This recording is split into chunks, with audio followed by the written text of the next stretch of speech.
दिल्ली में किसान आंदोलन को लेकर के अब तक एक हफ्ता बीत चुका है। दिल्ली के बॉर्डर पर किसान पहुंचे तो नहीं है, लेकिन तमाम तरह के बॉर्डर जो हैं वो सील कर दिए गए। चाहे वो टिकरी बॉर्डर हो, सिंघू बॉर्डर हो, ऐसी तमाम जगहों पर बॉर्डर सील हैं। सबसे ज्यादा खराब हालत जो है NH-44 की है। इस समय जहां हम खड़े हैं, दरअसल ये एशिया की दूसरी नंबर की सबसे बड़ी बाजार है, जिसे सदर बाजार कहा जाता है। सदर बाजार जहां पर पूरी दुनिया से लोग आकर के सामान खरीदते हैं, एक ऐसा बाजार जहां पर थोक में व्यापार किया जाता है। यहां पर भी बड़ी संख्या में जो व्यापारी हैं वो भी आते हैं रोजमर्रा की जरूरतों को पूरा करने के लिए, व्यापार करने के लिए, और बड़ी संख्या में खरीदार भी यहां पहुंचते हैं। लेकिन बीते कई दिनों से जो लगातार प्रोटेस्ट चल रहे हैं, सिंघू बॉर्डर पे से करीब 214 किलोमीटर आगे शंभू बॉर्डर पे, उससे कितना बाजार को प्रभाव पड़ा है, क्योंकि बड़ी संख्या में यहाँ पर ट्रकों के माध्यम से या फिर कहें कि अलग अलग तरीके से सामान पहुंचाया जाता है। क्या प्रभाव पड़ा है उसको समझने के लिए यहाँ के बाजार एसोसिएशन से सबसे इंपॉर्टेंट बात करनी जरूरी है, ताकि हमें समझ में आए कि इन प्रोटेस्ट से कितना फर्क पड़ा है। सबसे पहले देवराज जी आप बताइए कि कितना फर्क पड़ा है पूरे, आप इसको करीब से जानते हैं, सदर बाजार को कितना प्रभाव पड़ा है इस प्रोटेस्ट से जो चल रहा है अभी तक? हालांकि किसान पहुंचे नहीं है बॉर्डर पे। नहीं, आप ये ना कहें किसान पहुंचे नहीं बॉर्डर, और हरियाणा का बंद पड़ा है, बिल्कुल सील पड़ा है। आप समझ लीजिए इतना ही है कि एक आदमी निकल सकता है। आप इस बॉर्डर से चलेंगे, हरियाणा हमारे लिए इफेक्टेड है, पंजाब हमारे लिए इफेक्टेड है, हिमाचल प्रदेश इफेक्टेड है, जम्मू एंड कश्मीर हमारे लिए इफेक्टेड है। इन स्टेट पे जो हमारा उधर से माल आता है या इधर से सब जाता है, ये सब बंद हो गया आना जाना। अब जैसे मान लीजिए लुधियाना से होजरी आती है, J&K से आप मान लीजिए सेब आता है, अखरोट आता है, और अम्बाला से हमारा साइंटिफिक जो इक्विपमेंट्स आते हैं, ये सब कहाँ आ रहा है? अब इधर से जो हमारा जो डेली पैसेंजर आता था, 300-400 किलोमीटर आप अमृतसर से ले लें, लुधियाना से ले लें या हरियाणा से ले लें, ये जो डेली पैसेंजर हमारा आता था, इधर से सुबह आया, शाम को माल खरीदा 7 दिन और शाम को चला गया, और ट्रांसपोर्ट में माल बुक करा गया, वो कहाँ है?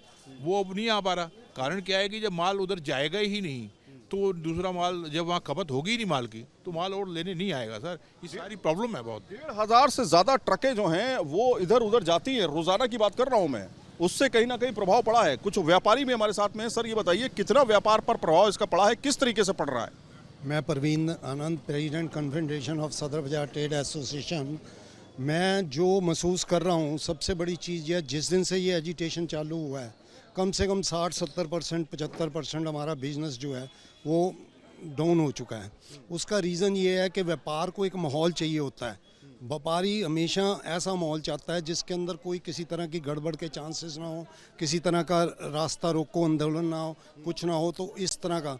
और आगे हमारे जो इलेक्शंस आ रहे हैं, आचार संहिता भी लगेगी, ये भी लगेगी, तो उससे सारी चीज़ों से व्यापारी इफेक्टेड होता है। प्रैक्टिकली थोड़ा समझाइए कि क्या चीज़ आ पा रही है, क्या चीज़ नहीं आ पा रही? ट्रक आ पा रहे हैं, नहीं आ पा रहे हैं, नहीं आ पा रहे हैं, तो क्या प्रभाव पड़ा? आपके पास कौन कौन सा ऐसा माल है जो उधर से आता होगा, नहीं पहुंच पा रहा? पंजाब से, लुधियाना से टी-शर्ट्स आती हैं और अंडर का मतलब गारमेंट्स आते हैं, ये आते हैं, वो सारी चीज़ें सारे दिल्ली में आती हैं, वहाँ से आती हैं।